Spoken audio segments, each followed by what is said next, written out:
¿Nos hemos parado a pensar alguna vez por qué algunos personajes nos resultan tan coherentes? Casi como si supiéramos lo que van a hacer.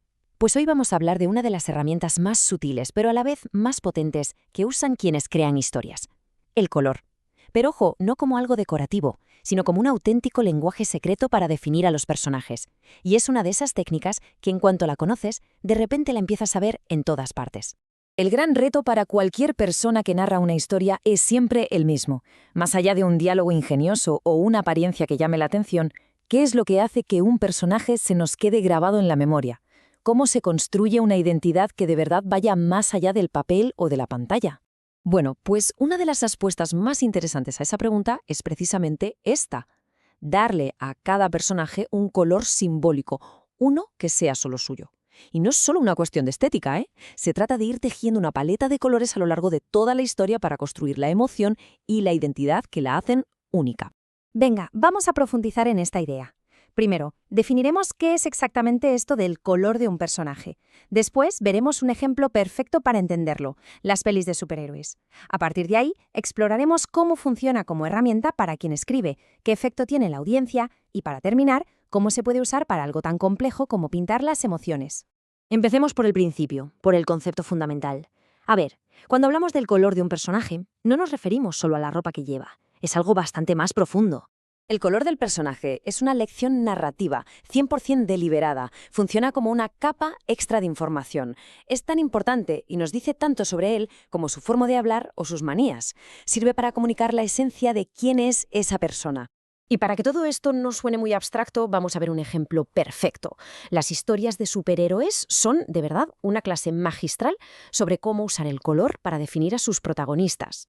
Es que es algo que vemos todo el tiempo. Cada héroe, con su poder específico, casi siempre va asociado a un color primario muy potente. Y claro, eso no es casualidad. Es una forma de codificación visual súper eficaz que funciona de manera casi instantánea. Y aquí está la clave de su eficacia. El color no solo sirve para identificar al personaje, sino que expresa su poder en plena acción. Un destello rojo, un rayo de energía verde.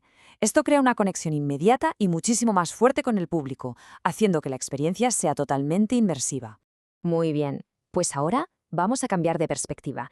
Si lo miramos desde el lado de quien crea la historia, ¿cómo se usa esta herramienta en la práctica para ir tejiendo la narración?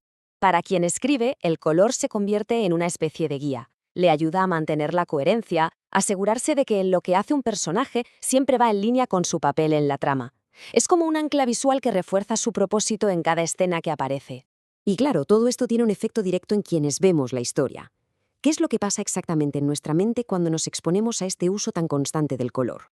El proceso es casi un condicionamiento muy sutil. Primero, se establece la asociación.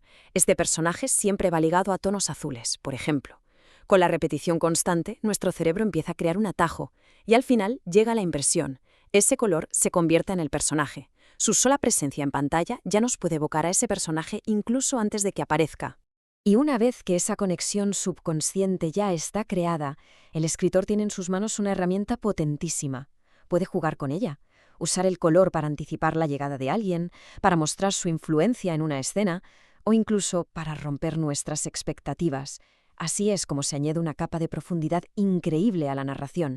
Pero el poder del color no se queda solo en definir la identidad de un personaje. Su uso más sofisticado nos lleva a un terreno mucho más íntimo, el de las emociones. Aquí hay que hacer una distinción que es fundamental. Una cosa es usar el color de forma estructural, casi como si fuera el uniforme que define el rol del personaje en la historia, y otra muy distinta es usarlo como un barómetro de su estado de ánimo, como un reflejo de sus sentimientos que van cambiando en tiempo real. Al asignar colores a las emociones, quien escribe no solo las comunica al público, sino que profundiza en su propia comprensión del personaje. Es una técnica que permite explorar matices emocionales muy, muy complejos y que da lugar a personajes mucho más ricos, tridimensionales y, en definitiva, más humanos. Y todo esto nos deja con una última pregunta para reflexionar. Pensemos por un momento en ese personaje que tanto nos gusta, de un libro, de una película, de una serie. Si hubiera que asignarle un único color que represente su esencia, su función en la historia y sus emociones, ¿cuál sería? La respuesta a lo mejor nos revela mucho sobre por qué a veces conectamos de una forma tan profunda con ciertas historias.